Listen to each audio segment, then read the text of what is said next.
যে ডিপার্টমেন্ট রাষ্ট্রের কোষাগারের যে অর্থ তার স্বচ্ছতা জগতে নিশ্চিত করে, কিন্তু আজ আমরা যেখানে কর্মরত একই অফিসের কিছু কর্মকর্তা 10ম গ্রেডে বেতন পাবে আর আমরা পাবো 11তম গ্রেডে। এর চেয়ে স্পষ্ট বৈষম্য আমার মনে হয় পৃথিবীর কোথাও নেই। তাই আপনাদের কাছে উদাত্ত আহ্বান থাকবে, আপনারা আমাদের এই প্রাণের দাবি, আমাদের সেই অধিকার আদায়ের আন্দোলন পজিটিভলি তুলে ধরবেন। আপনাদের মাধ্যমে আশা করি মাননীয় প্রধান উপদেষ্টা থেকে শুরু করে রাষ্ট্র পরিচালনা যারা নিয়োজিত আছেন তাদের কানে আমাদের এই দাবিগুলো পৌঁছাবে। আমরা যে বৈষম্য শিকার তা প্রস্ফুটিত হবে এবং আমরা আমাদের যে সমাধান ইনশাআল্লাহ পাবো।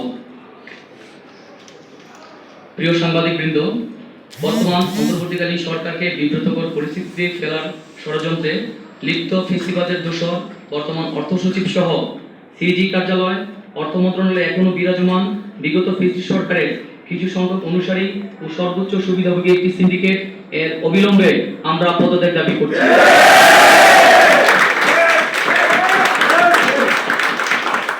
অধিকার আদায়ে সারা দেশের সিইজির কাঠামোভুক্ত সকল নন ক্যাডার কর্মকর্তা কর্মচারী অবস্থান কর্মসূচি পালন করে আসছেন। আমরা কোনো আন্দোলন চাই না, আন্দোলন আমাদের কাজ না।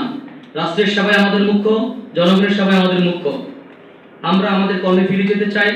আমরা আমাদের অধিকার আদালতের রায়ের পূর্ণাঙ্গ বাস্তবায়ন অর্থাৎ অতি দ্রুত অডিটর পত্রিকে 10ম গ্রেডে বাস্তবায়ন চাই। আজ এই সংবাদ সম্মেলনের মাধ্যমে আমি ঘোষণা দিতে চাই, আজ বিকেল 5 ঘটিকার মধ্যে অডিটর পত্রিকে 23/12/2018 হতে 10ম গ্রেডে উন্নীত করে জিও জারি না করা হলে আগামী 17/9/2024 খ্রিস্টাব্দ তারিখ হতে মাননীয় প্রধান উপদেষ্টা প্রফেসর ডক্টর ইউনূস স্যারের রাষ্ট্র সংস্কারের নির্দেশনা অনুযায়ী অডিট অ্যান্ড অ্যাকাউন্টস বিভাগের সংস্কারের জন্য কঠোর থেকে কঠোরতর কর্মসূচি পালন করতে আমরা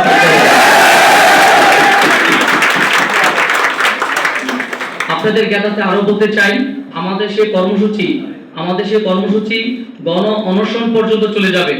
আমরা ইনশাআল্লাহ আমরা আপনাদের বলে দিচ্ছি, যখন মাঠে নেমেছি আমাদের দাবি না আদায় করে আমরা উঠবো না। যদি প্রয়োজন লাগে একটি বৈষম্য দূর করতে গিয়ে যদি প্রয়োজন হয় পুরো ডিপার্টমেন্টের বৈষম্য দূর করবো, ইনশাআল্লাহ আমরা প্রস্তুত আছি। তারই ধারাবাহিকতায় আমরা আমাদের রাষ্ট্র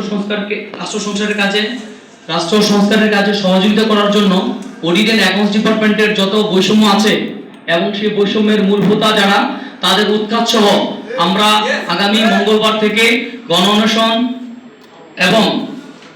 কর্মসূচি পালন করে যাব।